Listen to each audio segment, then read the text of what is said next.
नमस्कार. अध्ययन स्पर्धा परीक्षा हेल्प डेस्क या आपल्या यूट्यूब चॅनलवर सर्वांचं अगदी मनापासून स्वागत. महा-टी-ई-टी 2026ची तयारी करणाऱ्या सर्व विद्यार्थ्यांच्यासाठी आजचा व्हिडिओ खूप जास्त महत्त्वपूर्ण असणार आहे. आजच्या या व्हिडिओमध्ये आपण आधुनिक भारताचा इतिहास इयत्ता 8वी पाठ्यपुस्तकातून महा-टी-ई-टीला 2013 पासून 2025 पर्यंत जे काही क्वेश्चन विचारलेले आहेत तर त्याच्यापैकी पहिला पार्ट पाहत आहोत. याच्यामध्ये जवळजवळ आपण 24 प्रश्न घेतलेले आहेत आणि फक्त इयत्ता 8वीच्या पाठ्यपुस्तकावर कोणते कोणते प्रश्न आलेले आहेत ते इथं बघायचे आहेत. बघा, 3 ते 4 कमीत कमी 3 ते 4 असे तुम्हाला प्रश्न विचारले जातात महा-टी-ई-टीसाठी. आणि आता इतिहासचा जर आपण विचार केला तर इतिहास 3 भागामध्ये विभागलेला आहे. त्याच्यामध्ये आहे पहिला आहे प्राचीन भारताचा इतिहास जो की इयत्ता 6वीला आहे. त्याच्यानंतर मध्ययुगीन भारताचा इतिहास जो 7वीला आहे आणि 8वीचं जे पाठ्यपुस्तक आहे तर तो आहे आपला आधुनिक भारताचा इतिहास. म्हणजे हा जो आधुनिक भारत आहे तर या घटकावर तुम्हाला कमीत कमी 3 ते 4 प्रश्न विचारले जातात. जितकं वेटेज प्राचीन भारताला आहे त्याला पण 3 ते 4 प्रश्न येतात, किंबहुना तेवढंच वेटेज 3 ते 4 प्रश्न तुम्हाला या आधुनिक भारताच्या इतिहासावरून येत असतात. बघा, जर महा-टी-ई-टीची तर तुम्ही तयारी करत असाल 2026साठी तर नक्की चॅनल आपलं सबस्क्राईब करून ठेवा. तुमचे जे कोणी मित्रमैत्रिणी आहेत आणि जी महा-टी-ई-टी किंवा सी-टी-ई-टी 2026ची तयारी करणार आहेत तर त्या सर्वांच्यासाठी हे चॅनल अगदी महत्त्वपूर्ण आणि उपयोगी ठरणार आहे.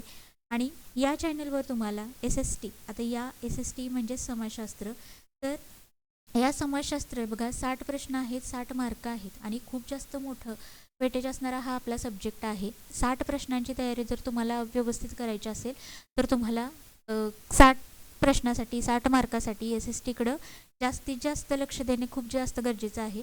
तुम्हाला 6वी ते 10वी प्रथम ही पाठ्यपुस्तके तुम्हाला परफेक्ट करायची आहेत. त्याच्यामध्ये इतिहास आहे, भूगोल आहे, नागरिकशास्त्र आहे आणि त्याच्यानंतर वेळ असेल तर मग तुम्ही 11वी 12वी इतिहास असेल, कारण या 11वी 12वी इतिहासाच्या पुस्तकातून तुम्हाला डायरेक्ट प्रश्न आलेले आहेत त्यामुळं ते पण करणे गरजेचे आहे. बघा, स्टेट बोर्डची आपण सिरीज चालू केली होती. भूगोल आपलं 10वीपर्यंत झालेलं आहे. काही कारणामुळे व्हिडिओ रेग्युलर नाही आहेत, हे फक्त 26 एप्रिलपर्यंत चालेल आणि तिथून पुढे आपले महा-टी-ई-टी 2026साठीचे व्हिडिओ अगदी रेग्युलर देण्याचा मी नक्की प्रयत्न करेन. सगळे 2013 पासून 2025पर्यंतचे सगळे PYQ ॲनालिसिस आपण करूया आणि जिथं जिथं IMP आहे ते सगळा घटक म्हणजे प्राचीन भारत असेल, मध्ययुगीन असेल, भूगोलाशी संबंधित काही कन्सेप्ट असतील तर त्या सगळ्या तुमच्या कन्सेप्ट क्लिअर करण्याचा नक्की मी प्रयत्न करेन. तर आपण आता 24 प्रश्न घेतलेले आहेत, सगळे प्रश्न विचारलेले आहेत, एकही MCQ नाही, सगळे PYQ आहेत आणि जिथं जिथं शक्य आहे तर तिथं सगळीकडे मी तुम्हाला अगदी प्रॉपर एक्सप्लेनेशन देणार आहे. त्यामुळे व्हिडिओ शेवटपर्यंत पहा, नक्की फायदा होईल. आता पहिला प्रश्न आहे, मीरत कट खटल्यात पुढीलपैकी कोणाला ब्रिटिश सरकारने अटक केली नव्हती. आता केली नव्हती म्हणजे बघा, इथं डांगे आहेत, निमकर आहेत, अहमद आहेत आणि राजेंद्र लाहिरी आहेत. बघा, डांगेंना अटक झाली होती, निमकरना अटक झाली होती, मुजफ्फर अहमद यांना देखील अटक झाली होती. आता हे जे राजेंद्र लाहिरी आहेत तर यांचा संबंध आहे काकोरी कटाशी, यांचा संबंध आहे काकोरी कटाशी. तुम्ही जर पाठ्यपुस्तक उघडून बघितलं तर तुम्हाला 3 कट महत्त्वाचे आहेत. एक आहे काकोरी कट, त्याच्यानंतर दुसरा आहे चितगाव कट आणि तिसरा आहे मीरत कट. आता या तिन्ही कटाबद्दल माहिती तुमचे सगळे कन्फ्युजन इथंच क्लिअर करणार आहे. तर काकोरी कट काय आहे बघा, तर 1925ला काकोरी कट काय आहे, 1925ला जो रेल्वेचा खजिना लुटण्यात आला त्याच्यामध्ये अशफाक उल्ला आहेत, त्याच्यानंतर आझाद आहेत, बरीच माणसं आहेत. तर 1925ला काय केलेलं आहे तर क्रांतिकारकांनी काय केलेलं आहे, रेल्वेचा खजिना लुटलेला आहे आणि तो कट काय म्हणून प्रसिद्ध आहे, काकोरी कट. आता चितगाव कट कशाशी संबंधित आहे याचं नेतृत्व केलं होतं सूर्यसेन. इथं पण तुम्हाला प्रश्न येऊन गेलेला आहे. तर चितगाव कट काय आहे तर जे क्रांतिकार्यासाठी लागणारे जे बंदुका आहेत किंवा जे इंग्रजांची शस्त्रगार आहेत तर 2 शस्त्रगारावर लूट केलेले आहे तो कट आहे चितगाव कट. आणि चितगाव हे बंगालमधील ठिकाण असून त्याचं नेतृत्व केलं होतं सूर्यसेन यांनी. आणि मीरत कट जे आहे, आता याच्यामध्ये जे क्रांतिकारी आहेत तर त्या क्रांतिकाऱ्यांच्यावर इंग्रजांच्या मार्फत जो खटला चालवण्यात आला तो खटला मीरत या ठिकाणी चालवला गेल्यामुळं त्या ठिकाणचं नाव या खटल्याला दिलेलं आहे. हा काय आहे, मिरजकट का आहे, तर हा क्रांतिकारकांच्यावर चालवण्यात आलेला एक खटला आहे. बघा, काकोरी कट 1925, रेल्वेचा खजिना लुटला, चितगाव कट, सूर्यसेन, शस्त्रागारावर लूट केली आणि मिरजकट काय आहे, तर क्रांतिकारकांच्यावर इंग्रजांच्या मार्फत चालवण्यात आलेला खटला.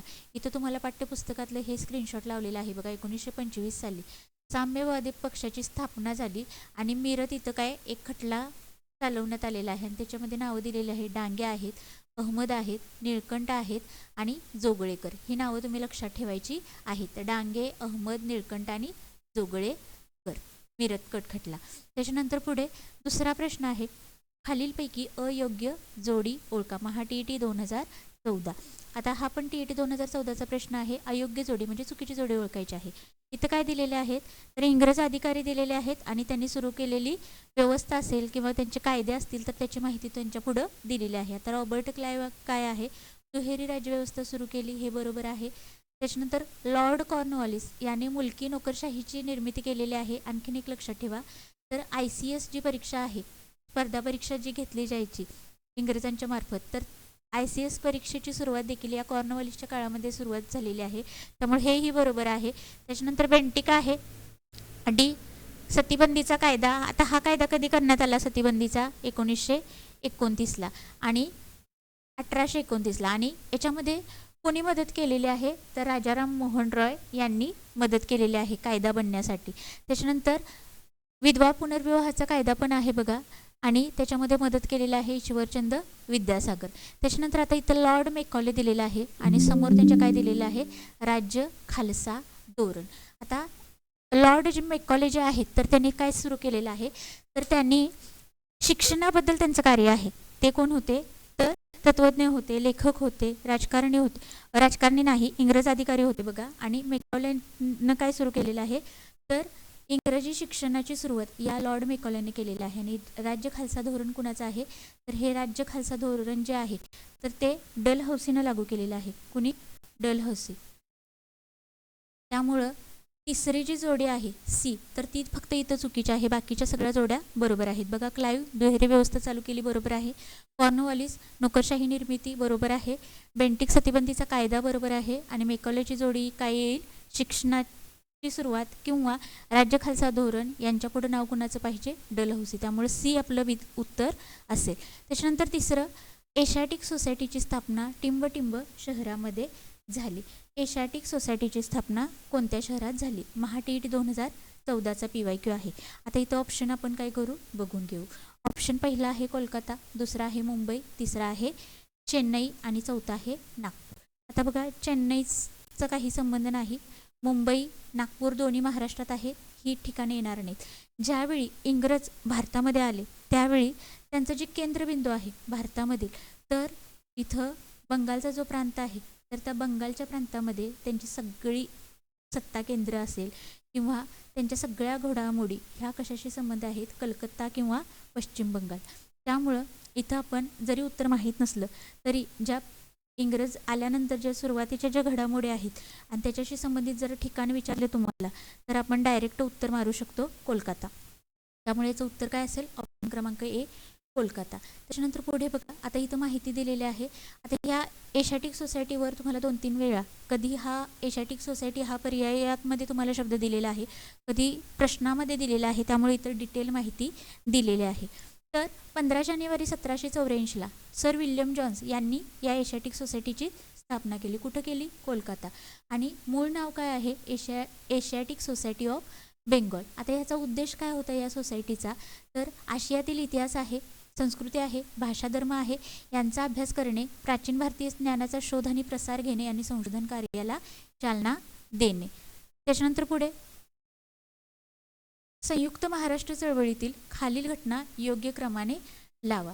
संयुक्त महाराष्ट्र चळवळीतील खालील घटना योग्य क्रमाने लावा. महा TET 2014. आता इथं अकोला करार दिलेला आहे, फाजल अली कमिशन आहे, दार कमिशन आहे आणि नागपूर करार आहे. आता हे सगळ्या गोष्टी आहेत तर हे कशाशी संबंधित आहेत, तर संयुक्त महाराष्ट्र चळवळीशी संबंधित आहेत. भारत स्वतंत्र झाला 1947ला आणि महाराष्ट्राची निर्मिती कधी झालेली आहे, 1961ला. 1961ला. तर महाराष्ट्राच्या निर्मितीमध्ये जे जे कार्य करावं लागलेलं आहे किंवा जे काही घडामोडी घडलेल्या आहेत तर त्याच्यावर आधारित हा प्रश्न विचारलेला आहे. पहिला आपण हे सगळे करार कधीचे आहेत, काय आहेत बघू आणि त्याच्यानंतर जोड्या जुळू. आता बघा इथं अकोला करार कधीचा आहे? 1947चा. काय होता अकोला करार? तर महाराष्ट्र एकत्र ठेवणे, विदर्भ आणि पश्चिम महाराष्ट्र यांना एकत्रित आणणं. त्याच्यानंतर एस के दार यांच्या आयोगाखाली दार आयोगची निर्मिती करण्यात आली 1948ला. आणि याचा उद्देश काय होता? भाषिक राज्यांची मागणी तपासणे आणि भाषावर राज्यांना विरोध करणे. त्याच्यानंतर JVP समिती कधीची आहे? 1949ची आहे. आणि JVP आता जे म्हणजेच काय? जवाहरलाल नेहरू, व्ही म्हणजेच वल्लभभाई पटेल आणि पी म्हणजे पट्टभी सीतारामय्या. तर यांच्या नावाच्या अध्यक्षरावरून या समितीला JVP समिती नाव देण्यात आलं. 1949चे आहे. आणि उद्देश काय होता? भाषिक राज्यांवर निर्णय किंवा संयुक्त महाराष्ट्राला विरोध करणे. त्याच्यानंतर आहे नागपूर करार कधीचा आहे? 1953चा आहे. आणि सर्व भागांचा समतोल विकास, उदाहरणार्थ विदर्भ, मराठवाडा, पश्चिम महाराष्ट्र यांचा काय करणे? समतोल विकास करणे. त्याच्यानंतर आहे फाजल अली आयोग कधीचा आहे? 1953. आणि अहवाल यांनी सादर केलेला आहे 1955. आता हे जे फाजल अली आयोग जो आहे तर कशासाठी नेमला गेला होता? तर राज्यांची पुनर्रचना करणे, मुंबईसह महाराष्ट्र नाकारला आणि द्विभाषिक राज्य सुचवलं. कुणी? या फाजल अली आयोगानं. त्याच्यानंतर पुढची पायरी आहे महाराष्ट्र निर्मितीमध्ये संयुक्त महाराष्ट्र चळवळ. आता 1950च्या 60मध्ये महाराष्ट्र निर्मितीसाठी संयुक्त महाराष्ट्र चळवळ सुरू करण्यात आलेली आहे. आणि या कार्यामध्ये जवळजवळ 105 जे नागरिक आहेत किंवा या संयुक्त महाराष्ट्र चळवळीचे जे कार्यकर्ते आहेत तर त्यांनी हुतात्म्य पत्करलेलं आहे किंवा स्वतंत्र महाराष्ट्राच्या निर्मितीमध्ये या 105 कार्यकर्त्यांना आपला प्राण गमवावा लागलेला असल्यामुळे त्यांचं जे हुतात्मा स्मारक आहे तर ते मुंबईमध्ये आहे. त्या स्मारकावर पण प्रश्न विचारलेला आहे. आणि या सगळ्या परिणामातून त्याची फलनिष्पत्ती म्हणजेच काय? तर 1 मे 1960ला आपल्या महाराष्ट्राची निर्मिती झालेली आहे. बघा मग असे मी सांगितलं 61 तर 1 मे 1960ला महाराष्ट्राची निर्मिती झालेली आहे. आता इथं बघा 3 नंबरचा प्रश्न आहे. पहिलं काय येईल? दार कमिशन येईल. त्याच्यानंतर काय येईल बघा? तर त्याच्यानंतर अकोला करार आहे. त्याच्यानंतर नागपूर करार आहे. आणि मग आहे फाजल अली कमिशन. म्हणजे काय? क-अ-ड-ब. कुठं आहे उत्तर? ऑप्शन क्रमांक 1. बघा दार कमिशन पहिली घटना आहे. त्याच्यानंतर आहे अकोला करार. त्याच्यानंतर आहे नागपूर करार आणि शेवटी आहे फाजल अली कमिशन. त्याच्यानंतर पुढे 4 नंबर PTI, UNI, समाचार भारती आणि हिंदुस्तान समाचार ही काय आहेत किंवा टिंबटिंब आहे? TET 2014 काय आहेत? ही वृत्तसंस्था आहेत, वृत्तपत्रे आहेत, वृत्तवाहिन्या आहेत की रेडिओ स्टेशन्स आहेत? तर बघा PTI, UNI, समाचार भारती, हिंदुस्तान समाचार ह्या काय आहेत? तर वृत्तसंस्था आहेत. ऑप्शन क्रमांक A याचा अचूक उत्तर. त्याच्यानंतर 5 नंबरचा प्रश्न. लोकमान्य टिळकांनी सांगण्यासाठी गीतारहस्य ग्रंथ लिहिला. बघा टिळकांनी इथं टिंबटिंब घ्या. लोकमान्य टिळकाने टिंबटिंब सांगण्यासाठी गीतारहस्य हा ग्रंथ लिहिला. कधीचा प्रश्न आहे? TET 2016. काय सांगितलं त्यांनी? कर्मयोग, ज्ञानयोग, हठयोग की भक्ती योग?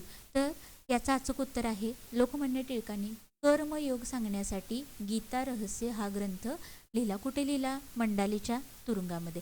मग आता लोकमान्य टिळकांच्याबद्दल एक्स्ट्राची माहिती बघा किंवा या गीतारहस्यबाबत. गीतारहस्य हा ग्रंथ कोणी लिहिला? लोकमान्य टिळकांनी. आणि 1915च्या दरम्यान तो काय झालेला आहे? प्रकाशित झालेला आहे. याचा मुख्य विचार काय आहे या गीतारहस्य ग्रंथाचा? भगवद्गीतेचा खरा संदेश कर्मयोग आहे, निष्क्रियता नव्हे. तर कर्तव्य करत राहणे महत्त्वाचे, स्वधर्म पाळणे आणि समाजासाठी कार्य करणे आवश्यक असते. इथं बघा शब्द आलेला आहे. तर भगवद्गीतेचा खरा अर्थ काय आहे? कर्मयोग आहे. आणि इथं प्रश्न काय विचारला होता की काय सांगण्यासाठी त्यांनी गीतारहस्य हा ग्रंथ लिहिला? तर कर्मयोग सांगण्यासाठी त्यांनी गीतारहस्य हा ग्रंथ लिहिलेला आहे. कुठे लिहिला? मंडालेच्या तुरुंगामध्ये.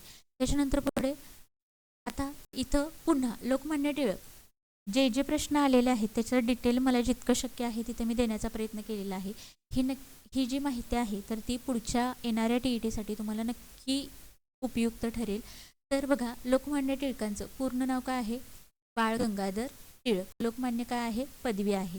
आणि स्वातंत्र्य लढ्यातील अग्रणी नेता होते. त्यांचा नारा प्रसिद्ध आहे, स्वराज्य हा माझा जन्मसिद्ध हक्क आहे आणि तो मी मिळवणारच. ग्रंथ कोणते कोणते आहेत? गीतारहस्य आहे, ओरायन आहे, the Arctic home in the Vedas आहे. त्याच्यानंतर त्यांनी 2 वृत्तपत्र चालू केलेले आहेत. केसरी जे मराठी वृत्तपत्र होतं आणि द मराठा हे त्यांचं वृत्तपत्र आहे, ते त्यांनी इंग्रजीमधून सुरू केलेलं आहे. त्याच्यानंतर त्यांनी 2 सण चालू केलेले आहेत. पहिला आहे गणेशोत्सव 1893चा आणि त्याच्यानंतर 1895ला त्यांनी शिवजयंती चालू केलेले आहे. त्यांच्या संस्था लक्षात ठेवा, Deccan Education Society, Fergusson College. आणि त्यांच्या संघटना कोणत्या विचारल्या तर होम रूल लीग आहे, स्वदेशी चळवळ आहे आणि बहिष्कार व राष्ट्रीय शिक्षण याचा त्यांनी काय केलेला आहे की प्रसार केलेला आहे. त्याच्यानंतर 6वा प्रश्न आहे, खालील घटना योग्य कालानुक्रमे लावा. आता घटनांचा कालक्रम सांगितलेला आहे, तुम्हाला व्यवस्थित काळानुक्रमे घटना लावायच्या आहेत. तर कधीचा प्रश्न आहे? महाटीईटी 2016. बघा, मोर्ले मिंटो सुधारणा कायदा आहे, त्याच्यानंतर मुस्लिम लीग आहे, मॉन्टेग्यू चेम्सफोर्ड कायदा आहे आणि लखनौ करार. आता इथं बघा, तर मोर्ले मिंटो सुधारणा कायदा कधीचा आहे? 1909चा. कायदे अतिशय IMP आहेत, लक्षातच ठेवायचे. मॉन्टेग्यू चेम्सफोर्डचा कायदा कधीचा आहे? 1919चा. याच्यामध्ये फक्त 10 वर्ष ॲड करायची. मोर्ले मिंटो 1909, त्याच्यामध्ये 10 वर्ष ॲड केले, 1919. मॉन्टेग्यू चेम्सफोर्ड कायदा. आणि लखनौ करार कधीचा आहे? 1916चा आहे. लखनौ करार कधीचा आहे? 1916चा आहे. बघा, आणि इथं दिलेलं आहे बघा, मुस्लिम लीग स्थापना कधीची आहे? 1906. आता घटना जर आपण कालानुक्रमे लावल्या तर पहिली घटना कोणती येईल? मुस्लिम लीगची स्थापना. म्हणजे 2 नंबर, आपल्याला 2 नंबरची घटना पहिली असायला पाहिजे, त्यामुळे 2 आकडा जिथं आहे तर तिथून घटनांना सुरुवात व्हायला पाहिजे. इथं नाही, इथं नाही, इथं नाही. आपल्याला बघा, कालखंडानुसार थोडंफार आपण लॉजिकनं जरी सोडवले आणि कधी काय घडलं एवढं जरी आपल्याला माहीत असलं तरी आपण अशा प्रकारचे प्रश्न सोडवू शकतो. आणि घटनांचा कालक्रम यावर आधारित तुम्हाला प्रश्न आलेले आहेत. इथं पहिली घटना मुस्लिम लीगची स्थापना, ऑप्शन क्रमांक बी आपलं उत्तर असेल 2143. 2143. बघा, पहिलं मुस्लिम लीगची स्थापना ही झाली पहिली घटना, त्याच्यानंतर मोर्ले मिंटो कायदा ही झाली तिसरी घटना, लखनौ करार, मोर्ले मिंटो दुसरी घटना, लखनौ करार तिसरी आणि मॉन्टेग्यू चेम्सफोर्ड कायदा आहे चौथी घटना. त्याच्यानंतर पुढे बघा, मोर्ले मिंटो सुधारणा कायदा कधीचा आहे? 1909चा. आणि याच्यामध्ये लॉर्ड मिंटो आणि जॉन मोर्ले हे होते. आणि काय उद्देश होता या मोर्ले मिंटो कायद्याचा? की भारतीयांना मर्यादित राजकीय हक्क देणे आणि विभक्त मतदारसंघ सुरू करणे. आता मुस्लिम लीग जी आहे तर तिची स्थापना आहे 1906ची. काय उद्देश होता? मुस्लिमांच्या राजकीय हक्कांचे संरक्षण करणे. त्याच्यानंतर मॉन्टेग्यू चेम्सफोर्ड कायदा कधीचा आहे? 1919चा. एडविन मॉन्टेग्यू आणि लॉर्ड चेम्सफोर्ड हे अधिकारी त्याच्यामध्ये होते. आणि प्रांतीय पातळीवर द्वैध शासन प्रणाली सुरू करणे हा या कायद्याचा उद्देश होता. त्याच्यानंतर आहे लखनौ करार 1916चा आहे. इंडियन नॅशनल काँग्रेस आणि ऑल इंडिया मुस्लिम लीग या दोन्हीमध्ये काय झालेलं आहे तर एकता वाढवणे, म्हणजे मुस्लिम लीग आणि राष्ट्रीय सभा एकत्रित आलेले आहेत लखनौ करारामध्ये 1916ला. त्यामुळे हा करार विशेष महत्त्वाचा आहे. 7 नंबरचा प्रश्न, डिस्प्रेड क्लासेस मिशन किंवा डिस्प्रेड क्लासेस एज्युकेशन सोसायटीची स्थापना टिंब यांनी केली. महाटीईटी 2016. डिस्प्रेड क्लासेस एज्युकेशन सोसायटी कुणाची आहे? डॉक्टर बाबासाहेब आंबेडकर. त्याच्यानंतर इथं आहे विठ्ठलरामजी शिंदे. आता इथं आंबेडकर करा, इथं काय आहे? आंबेडकर आहे. डिस्प्रेड क्लासेस मिशन. त्याच्यानंतर महात्मा गांधींची कोणती संघटना आहे? हरिजन सेवक संघ आहे. आंबेडकरांच्या आणखीन कोणत्या संघटना आहेत? बहिष्कृत हितकारिणी सभा आहे. आणि महात्मा ज्योतिराव फुले यांची संघटना कोणत्या आहे किंवा त्यांनी सुरू केलेली संघटना सत्यशोधक समाज 1873. त्याच्यानंतर हुतात्मा स्मारक टिंब येथे आहे. महाटीईटी 2016चा प्रश्न, मुंबई, पुणे, नाशिक, नागपूर.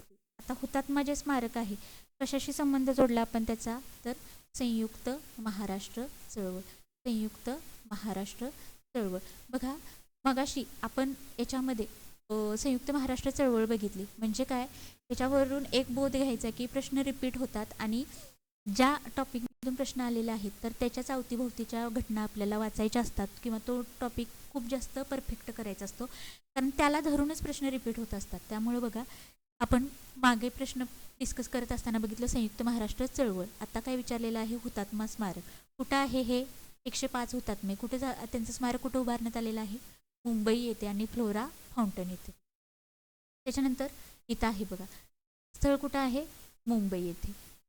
पुढं 9 नंबरचा प्रश्न, गोपाळबाबा वलंकर यांनी टिंबटिंब या पुस्तकातून अस्पृश्यतेचे खंडन केले. विटाळ विध्वंसन, स्त्री पुरुष तुलना, शेतकऱ्यांचा आसूड आणि स्त्रीधर्म नीती. आता विटाळ विध्वंसन, इथं समतेच्या चळवळी नावाचा जो धडा आहे तुम्हाला, तर त्याच्यामध्ये दलितांच्यासाठी ज्या चळवळी झाल्या, महिलांच्यासाठी ज्या चळवळी झाल्या, त्यापैकी दलित चळवळीवर आधारित हा प्रश्न आहे. गोपाळबाबा वलंकर यांनी विटाळ विध्वंसन या पुस्तकातून अस्पृश्यतेचं खंडन केलेलं आहे. प्रश्न आहे 2017चा, स्त्री पुरुष तुलना, याच्यावर पण प्रश्न येऊन गेलेला आहे. हा जो ग्रंथ आहे तर कोणी लिहिलाय? ताराबाई शिंदे. कोणी लिहिलेला आहे? ताराबाई शिंदे. आणि शेतकऱ्यांचा आसूड जर कुणाचा आहे तर बघा, शेतकऱ्यांचा आसूड आपल्याला माहित आहे कुणाचा आहे? फुले यांचा आहे. आणि स्त्री धर्म नीती हा पण आय थिंक, पर हा राहू दे. तर इथं बघा, स्त्री पुरुष तुलना ताराबाई शिंदे, शेतकऱ्यांचा आसूड फुले आणि विटाळ विध्वंसन आहे गोपाळबाबा वलंकर. स्त्री धर्मनीती ताराबाई शिंदे किंवा पंडिता रमाबाई दोन्हीपैकी एकाने लिहिलेलं आहे. त्याच्यानंतर प्रतियोगिता सहकारिता किंवा प्रतियोगी सहकारिता हे टिंबटिंब यांचे धोरण आहे. नौरोजी, महात्मा गांधीजी, लोकमान्य टिळक, पंडित जवाहरलाल नेहरू. तर 10 नंबरचं उत्तर आहे प्रतियोगी सहकारिता हे जे धोरण आहे ते आहे लोकमान्य टिळकांचं. आणि या धोरणाचा अर्थ काय होतो बघा, तर इंग्रजांना सहकार्य करणे. आता टिळक, जहाल युग, मवाळ युग ह्या पण गोष्टी आहेत. तुम्हाला राष्ट्रीय सभेचा कालखंड आपण पाहिला तर त्याच्यामध्ये पहिला कालखंड मवाळ युग आहे, दुसरा आहे जहाल युग आणि त्याच्यानंतर गांधी युग आहे. तर आपले हे लोकमान्य टिळक आहेत तर हे कशाचे नेते होते? जहाल गटाचे नेते होते. आणि त्यांचं फक्त इंग्रजांना सहकार्य तर करायचं किंवा इंग्रजांना सहकार्य पण करणे, पण जर गरज पडली तर सहकार्याबरोबर विरोध देखील ठामपणे केला पाहिजे. हे जे त्यांचं धोरण आहे त्यालाच म्हटलं जातं प्रतियोगी सहकारिता. त्यामुळे उत्तर आहे ऑप्शन क्रमांक सी. त्याच्यानंतर आता इथं पूर्ण दिलेलं आहे त्याचं, तर प्रतियोगी सहकारिता म्हणजे काय? सहकार्य करायचे पण विरोधही करायचा. आणि ही जी चळवळ आहे तर त्यांनी 1916च्या दरम्यान सुरू केलेली आहे आणि ब्रिटिशांच्याकडून आक्रमकपणे सुधारणा मिळवणे हा त्याचा उद्देश आहे. त्याच्यानंतर 11 स्त्री धर्म नीती. पुन्हा आता हा तिथं काय होता? ऑप्शनमध्ये होता आणि तो ऑप्शन इथं प्रश्नामध्ये आलेला आहे. स्त्री धर्मनीती या ग्रंथाच्या लेखिका टिंबटिंब आहेत. उत्तर आहे पंडिता रमाबाई. उत्तर आहे पंडिता रमाबाई. प्रश्न आहे महाटीईटी 2018चा. त्यामुळे ज्यावेळी आपण प्रश्न आणि त्याचे पर्याय करत असतो त्यावेळी त्या पर्यायांचा संबंध कुठं आहे किंवा ते पर्याय असणारे टॉपिक कोणते आहेत ते पण जर आपण व्यवस्थित वाचले तर आपल्याला खूप चांगले मार्क्स या SST मध्ये घेता येतात. त्यामुळं तुम्हाला जर एक 50+ मार्क हवे असतील किंवा TET अगदी 100% उत्तीर्ण व्हायचेच असेल तर सगळे PYQ मागचे PYQवर विचारलेले सगळे ऑप्शन आणि त्या ऑप्शन्सला धरून टॉपिक वाचणे, PYQवर आधारित टॉपिक वाचणे या गोष्टी जर तुम्ही सुरुवातीला केल्या आणि मल्टिपल टाईम त्याचं जर रिव्हिजन केलं तर तुम्हाला आरामात 50+ मार्क मिळू शकतात. त्याच्यानंतर आता इथं पंडिता रमाबाई आहे, रमाबाई रानडे आहे, ताराबाई मोडक आणि ताराबाई शिंदे. चारी ज्या स्त्रिया आहेत त्यांचं जे चळवळी त्यांचं जे कार्य आहे तर इथं दिलेलं आहे, वाचून ठेवा. पंडिता रमाबाई काय केलेलं आहे? त्यांनी स्त्रियांचं शिक्षण आहे, विधवांसाठी कार्य केलेलं आहे. शारदा सदन अतिशय महत्त्वाचं, पंडिता रमाबाई यांनी शारदा सदन या संस्थेची स्थापना केलेली आहे. रमाबाई रानडे स्त्रियांच्या शिक्षणासाठी त्यांनी कार्य केलेलं आहे. इथं शारदा सदन आणि सेवा सदन खूप जास्त कन्फ्युजन होतं. पंडिता रमाबाई म्हटलं की शारदा सदन आणि रमाची सेवा असं लक्षात ठेवा. रमाबाई रानडे यांची कोणती संस्था आहे? सेवा सदन. ताराबाई मोडक यांनी बालशिक्षणात कार्य केलेलं आहे, अंगणवाडी संकल्पनेचा विकास केलेला आहे. ताराबाई शिंदे स्त्री पुरुष तुलना. इथं स्त्री धर्म नीती हे चुकीचं दिलेलं आहे बघा. तर स्त्री पुरुष तुलना हा ग्रंथ आहे ताराबाई शिंदे यांचा आणि आपला 11 नंबरचं उत्तर आहे तर पंडिता रमाबाई. त्याच्यानंतर पुढं आहे 12 नंबरचा प्रश्न, संस्थानावरील लढाईची योजना ऑपरेशन पोलो या सांकेतिक नावाने ओळखली जाते. टिंबटिंब संस्थानावरील लढाईची योजना ऑपरेशन पोलो नावाने ओळखली जाते. महाटीईटी 2018. आता 1947ला जरी भारत आपला स्वतंत्र झालेला असला तर बघा भारतामधले जे संस्थानिक होते तर त्या संस्थानिकांनी पाकिस्तानामध्ये सामील व्हायचं, भारतात सामील व्हायचं की स्वतंत्र राहायचं, हा निर्णय त्यांचा स्वतःचा होता. आणि त्याच्यामध्ये जुनागड आहे, त्याच्यानंतर काश्मीर आहे, त्याच्यामध्ये बघा काश्मीर संस्थान आहे, आणि त्याच्यानंतर आहे हैदराबाद. आता ही जी 3 संस्थानं आहेत तर ती भारतामध्ये सामील करण्यासाठी विशेष करून प्रयत्न करावे लागलेले आहेत. काही वेळा म्हणजे किंवा यांना सामील करून घेण्यासाठी सैन्यांची कार्यवाही देखील करावी लागलेली आहे. त्याचबरोबर बघा फ्रेंच आहे, काही भाग पोर्तुगीजांच्या ताब्यात होता आणि तो देखील भाग म्हणजे गोवा असेल, गोव्यावर पण तुम्हाला प्रश्न विचारलेले आहेत. गोवा आपण कोणत्या पद्धतीनं किंवा कोणत्या कोणत्या गोष्टी घडलेल्या आहेत गोवा या पोर्तुगीजांच्या ताब्यातून मिळवण्यासाठी, तर त्याच्यावर पण सगळ्या या गोष्टीवर प्रश्न आलेले आहेत. आता इथं लक्षात ठेवायचं, जुनागड इथं काय केलेलं आहे तर कार्यवाही करून इथं जुनागड सामील करून घेतलेला आहे. काश्मीरचा राजा कोण होता? हरिसिंग. काश्मीरचा राजा कोण होता? हरिसिंग. यानं काय केलेलं आहे तर करारावर सही केल्याने शेवटी काश्मीर भारतामध्ये विलीन झालं. पाकिस्तानी घुसखोरांनी या काश्मीरवर हल्ला केला आणि त्यामुळे या हरिसिंगनं काय केलं तर भारतामध्ये सामीलनामा जो आहे किंवा काश्मीर भारतात सामील करतो या सामीलनामावर त्यानं सही केलेलं आहे. आता हैदराबाद जे आहे, साताऱ्याचा काही संबंध नाही. हैदराबाद बघा इथं निजामाची सत्ता होती आणि या निजामानं काय केलेलं आहे तर या निजामाविरुद्ध ऑपरेशन पोलो ही सैन्य कारवाई करून भारतानं हैदराबाद हा प्रदेश भारतात विलीन करून घेतलेला आहे. आता हा जो निजाम आहे तर निजामांचा आणखीन एक सहकारी होता. कोण होता तर त्याला कासिम रजवी आणि त्याची जी संघटना आहे तर तिचं नाव होतं रजाकार. आणि तिथले जे मुस्लिम असतील किंवा हिंदू असतील तर त्या सगळ्यांच्यावर अत्याचार करण्याचं काम या कासिम रजवीने केलेलं आहे. आणि या कासिम रजवीवर पण याच्या आधी प्रश्न येऊन गेलेला आहे. त्यामुळे ही 3 जी संस्थानं आहेत ती लक्षात ठेवायची. त्याच्याचबरोबर गोवा मुक्ती किंवा टीबी कुणा, गोवा मुक्तीसाठी कार्य करणारे टीबी कुणा यांच्यावर पण प्रश्न आलेला आहे. त्यामुळे हा टॉपिक अतिशय व्यवस्थित करायचा.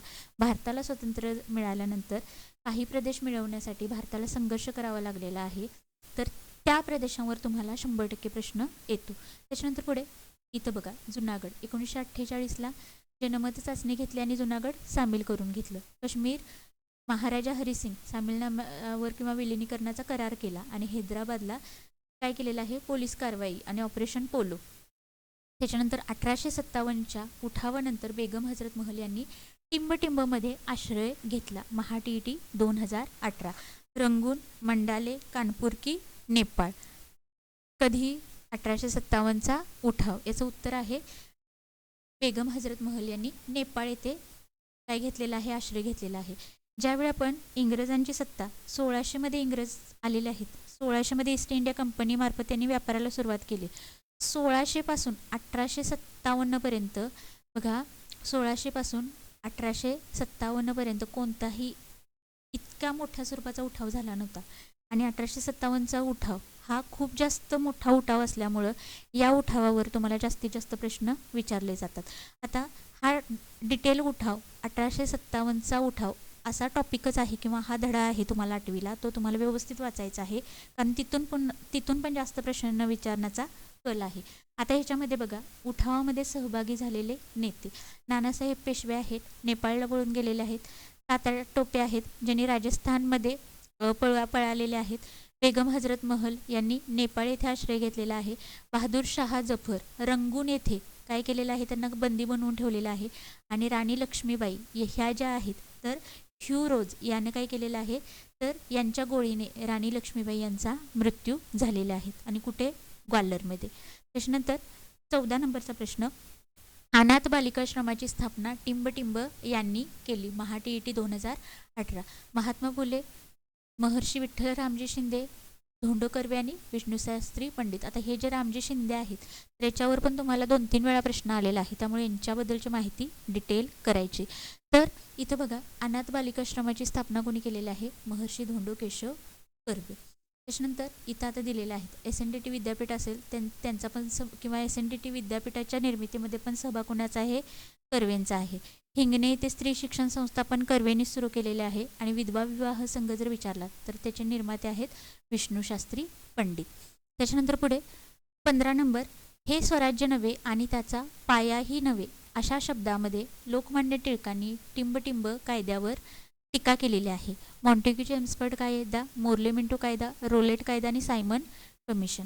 आता बघा, ह्या सगळ्या घटना 1927चा आहे सायमन कमिशन, 1919चा रोलेट कायदा आहे आणि याची सगळ्याची तुम्हाला पार्श्वभूमी माहीत असणे खूप जास्त गरजेचं आहे. पुस्तक बघा, 8वीचं पुस्तक खूप जास्त फॅक्ट्स आणि खूप जास्त डाटा दिलेला आहे. 4-5 वेळा तुम्ही वाचल्याशिवाय त्या सगळ्या गोष्टी तुमच्या पण लक्षात बसत नाहीत. आणि हा मोर्ले मिंटो कायदा आहे, हा कधीचा आहे? 1909चा. आणि मॉन्टेग्यू चेम्सफोर्ड हा जो कायदा आहे तो आहे 1919चा.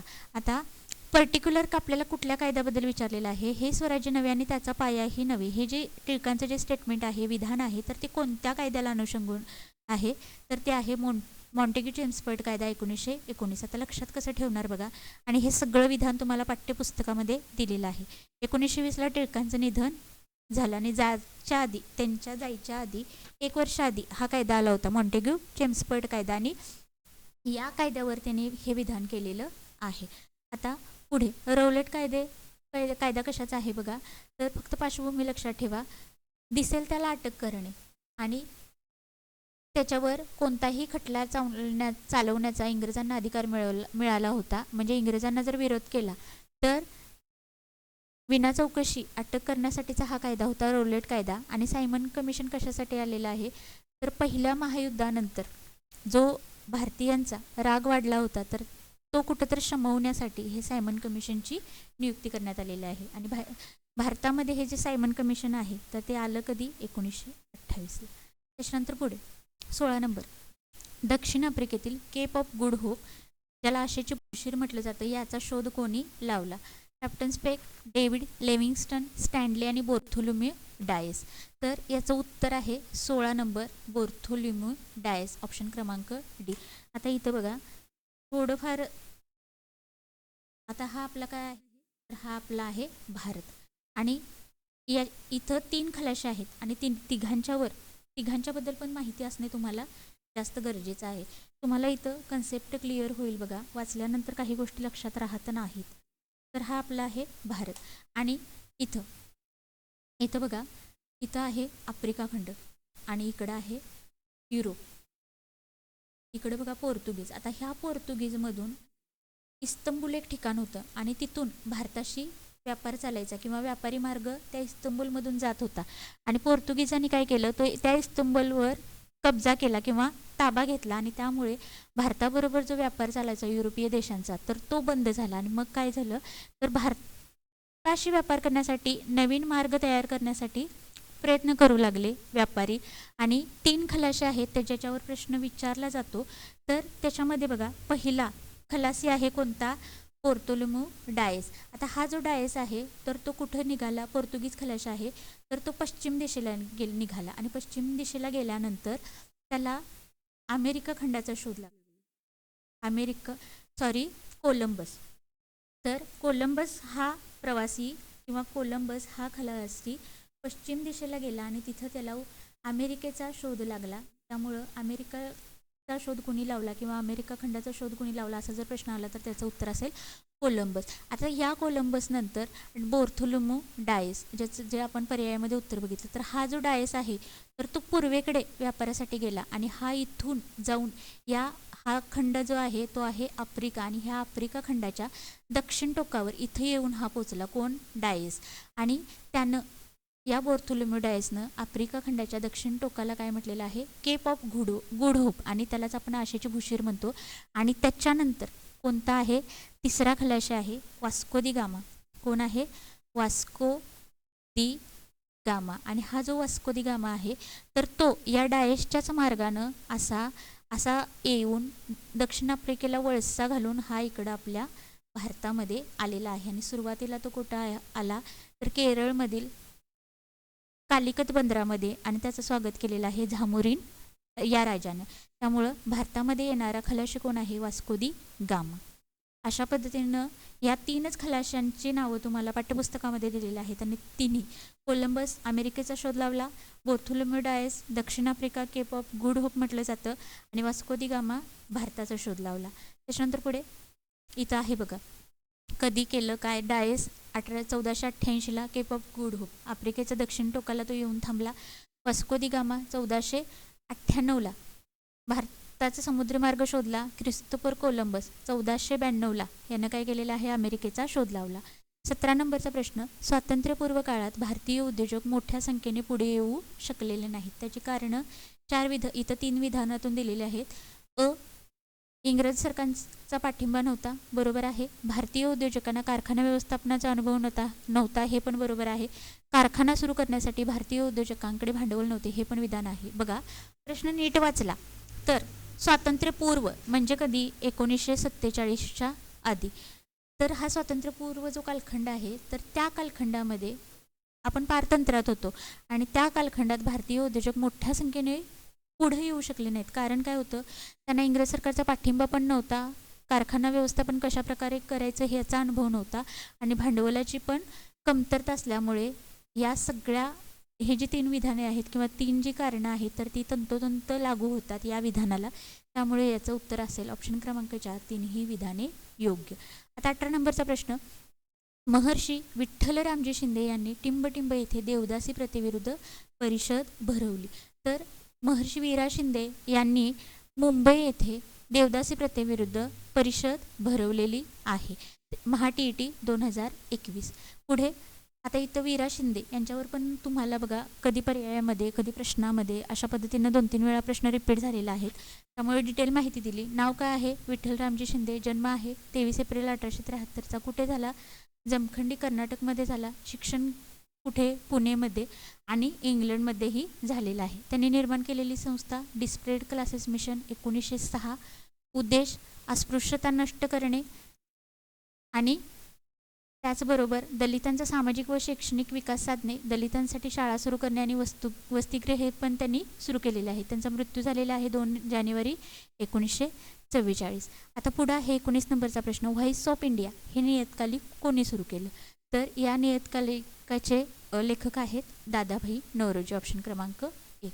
पुढे इथं दिले दादाभाई नौरोजी कोण होते? तर अर्थशास्त्रज्ञ होते, अर्थतज्ञ होते, नेते होते. ड्रेन थेअरी त्यांनी मांडलेली आहे. व्हॉइस ऑफ इंडिया लिखाण केलेलं आहे. बेहरामजी मलबारी समाजसुधारक होते. बालविवाह विरोध आणि विधवा पुनर्विवाहासाठी प्रयत्न केलेत. फिरोजशाह मेहता काँग्रेसचे नेते होते. मुंबई महापालिकेचे सुधारणा कार्य त्यांनी केलेले आहे. दिनशा वच्या पेटीट हे कोण होते? तर एक उद्योगपती होते. पुढे रियासतकार या नावाने कोणाला ओळखले जाते? आता लेटेस्ट महाटीटी 2025मध्ये हा प्रश्न येऊन गेलाय. तर रियासतकार सरदेसाई म्हणजेच गोविंद सरदेसाई. ऑप्शन क्रमांक 2. 1857च्या स्वातंत्र्य लढ्याशी संबंधित घटना योग्य कालानुक्रमे मांडा. आता घटनांचा कालक्रम ठरवायचा आहे. हा पण 2025चा PYQ आहे. तात्या टोपे यांना फाशी, दिल्ली परत मिळवण्याच्या उद्देशाने ब्रिटिश सैन्य दिल्लीत, बराकपूर छावणीत मंगल पांडे यांनी असंतोषाला तोंड फोडले, त्याच्यानंतर हिंदी शिपायांचे दिल्लीवर पूर्ण वर्चस्व प्रस्थापित झाले. आता याचं बघा, तर पहिली घटना काय झालं? तर बराकपूरची जी छावणी आहे तर मंगल पांडे यांनी काय केली? असंतोषाला तोंड फोडले आणि त्यामुळे 3 पहिला आपली घटना असली पाहिजे. सगळीकडे 3 आहे. त्याच्यानंतर काय झालेलं आहे? तर हिंदी शिपायांचे दिल्लीवर पूर्ण वर्चस्व प्रस्थापित झाले. 3 नंतर 4था पर्याय, त्यामुळे 2रा पर्याय गेला, 3रा पर्याय गेला. त्याच्यानंतर पुढे बघा, आता परत पुढची घटना काय घडलेली आहे? तर दिल्ली परत वर्चस्व दिल्लीवर हिंदूंचं किंवा हिंदी शिपायांनी दिल्लीवर वर्चस्व घेतलं. मग दिल्ली परत मिळवण्यासाठी किंवा त्या उद्देशाने ब्रिटिश सैन्य दिल्लीत पोहोचलं. ही आपली असेल बघा 3 नंबरची ही पहिली घटना आहे. त्याच्यानंतर 4 नंबरची दुसरी घटना आहे, 2 नंबरची ही तिसरी घटना आहे आणि शेवटी 4 नंबरची घटना आहे. तात्या टोपे यांना फाशी देण्यात आली. क्रम कसा पाहिजे? तर 3, 4, 2, 1 आणि कुठं आहे? ऑप्शन क्रमांक 1 मध्ये. पुढे 22 नंबर, भारतीय समाजसुधारक आणि त्यांनी स्थापन केलेल्या संस्था. चुकीची जोडी म्हणजे तिघांच्या संस्था बरोबर आहेत, एक चुकलेली आहे, ती जोडी शोधायची आहे. ब्राह्मो समाज 1828, राजाराम मोहन राय बरोबर आहे. परमहंस सभा दादोबा पांडुरंग तडखडकर बरोबर आहे. रामकृष्ण मिशन आणि शारदाश्रम, मग अशा आपण बघितलं शारदाश्रम पंडिता रमाबाई बरोबर आहे. आता रामकृष्ण मिशन कुणी सुरू केलेलं आहे? तर विवेकानंद. त्यामुळं आपलं उत्तर काय असेल? तर ऑप्शन क्रमांक 3. रामकृष्ण मिशन कुणाचं आहे? स्वामी विवेकानंद. त्यामुळे उत्तर असेल ऑप्शन क्रमांक 3. पुढे इथं दिलेलं आहे. ब्राह्मो समाज राजाराम मोहन राय यांनी स्थापला 1828मध्ये. शारदाश्रम पंडिता रमाबाईंनी स्थापना केली. रामकृष्ण मिशनची स्थापना 1897मध्ये स्वामी विवेकानंद यांनी केली आणि परमहंस सभेची स्थापना दादोबा पांडुरंग यांनी 1849मध्ये केली. 23 नंबरचा प्रश्न, पुढील घटनांपैकी कोणती घटना कालानुक्रमे सर्वात पहिली, आता आपल्याला क्रम लावायचा नाही तर 4 ज्या घटना दिल्यात त्यापैकी पहिली घटना शोधायची आहे. बंगालची फाळणी रद्द कधी करण्यात आली? 1911. फाळणी कधी केली? 1905मध्ये आणि रद्द कधी?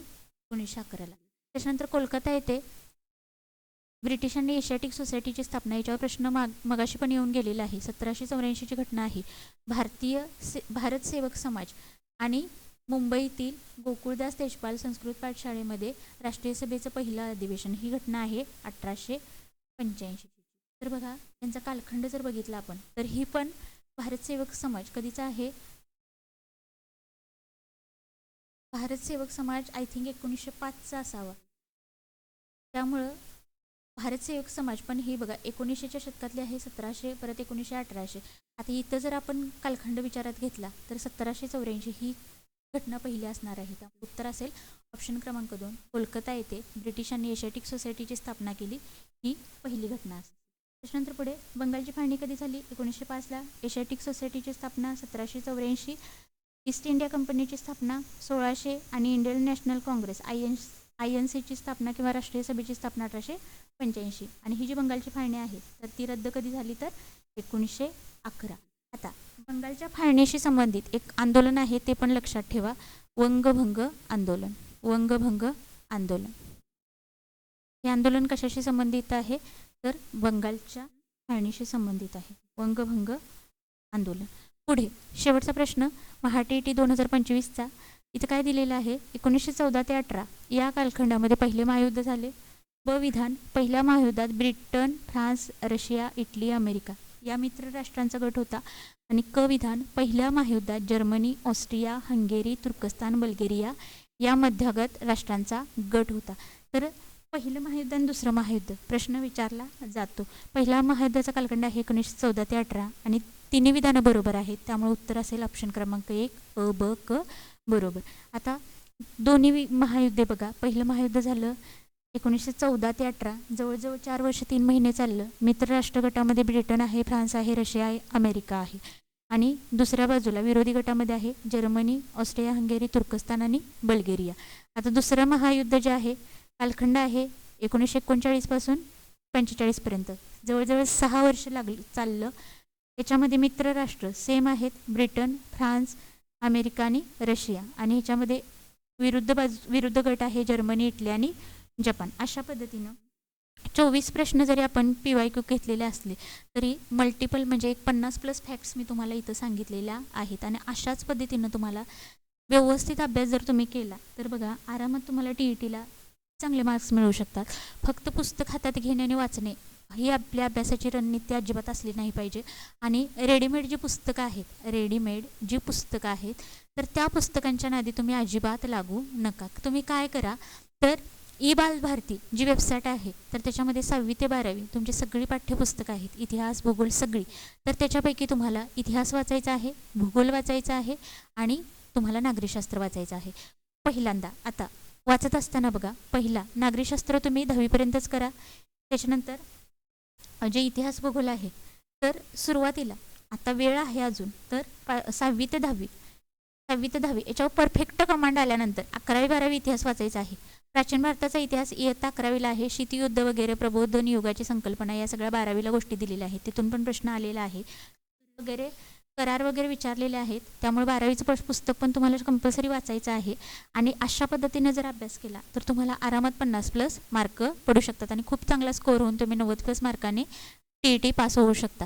तुम्हाला जर अशाच पद्धतीची माहिती हवी असेल आणि जे PYQ तर आपण घेणारच आहोत 2013 पासून 2025चे, मी माझ्या हिशोबाप्रमाणे मराठी आणि SST एवढा कंटेंट मी तुम्हाला अगदी फ्री देऊ शकते. मराठी आणि SST तर एवढे PYQ ॲनालिसिस मी तुमचा अगदी चांगल्या प्रकारे करून घेईन. जो डाटा आहे स्टेट बोर्ड बघा 6वी ते 10वी भूगोल आपलं कव्हर झालेलं आहे. पाहिलं नसेल तर ते व्हिडिओ पाहून घ्या. त्याच्यानंतर 6वी ते 12वीचे इतिहासचे जे स्टेट बोर्ड ॲनालिसिस किंवा रिव्हिजनचे सेशन आहेत, तर ते पण लवकरच अरेंज करण्याचा मी नक्की प्रयत्न करेन. आणि एवढं मेहनतीनं हे सगळे व्हिडिओ बनवत आहे, नक्की एखादं लाईक करा, म्हणजे जास्तीत जास्त मुलांच्यापर्यंत हा व्हिडिओ पोहोचेल. आणि माझी कोणतीही पर्सनल बॅच नाही किंवा अगदी मेंटरशिप पण तुम्ही म्हणजे तुमचे जे मेंबरशिप आहे, तर मेंबरशिपसुद्धा तुम्ही नाही घेतली तरी चालेल, पण अगदी विनामूल्य सगळा कंटेंट मी तुम्हाला प्रोव्हाइड करीन. त्यामुळं चॅनलशी नक्की जोडले गेलेले राहा, चॅनलशी कनेक्टेड राहा. आणि या बघा, जो काही डाटा मी तुम्हाला देत आहे, आता स्टेट बोर्डची पुस्तकं आहेत, अगदी हायलाईट करून आपण टेलिग्राम चॅनलवर दिलेले आहे. जेवढ्या प्रश्नपत्रिका मिळतील तेवढा मी तुम्हाला ग्रुपवर टाकण्याचा प्रयत्न करेन. त्यामुळं PDF हवे असतील तर तुम्हाला टेलिग्राम ग्रुप जॉईन करावा लागेल. त्याची लिंक डिस्क्रिप्शन बॉक्समध्ये आहे, नक्की जॉईन करा. आणि तुमचे जे कोणी मित्रमैत्रिणी आहेत तर त्यांना पण नक्की आपलं चॅनल सजेस्ट करा आणि त्याची लिंक त्यांना शेअर करा. त्याचबरोबर लाईक करायला अजिबात विसरू नका. चालेल, उद्या शक्य असेल तर उद्या येईल व्हिडिओ. आणि शक्यतो गॅप न टाकता 26 एप्रिलला माझी पण एक्झाम आहे, त्यामुळे थोडंसं ॲडजस्ट करा. त्याच्यानंतर अगदी कंटिन्युअस आपले रोजच व्हिडिओ येतील, त्यामुळं जसंच मला वेळ मिळेल त्या हिशोबाने मी काय करेन, व्हिडिओ टाकण्याचा प्रयत्न करेन. चालेल, पुन्हा भेटू अशाच एका माहितीपूर्ण व्हिडिओसह. तोपर्यंत धन्यवाद.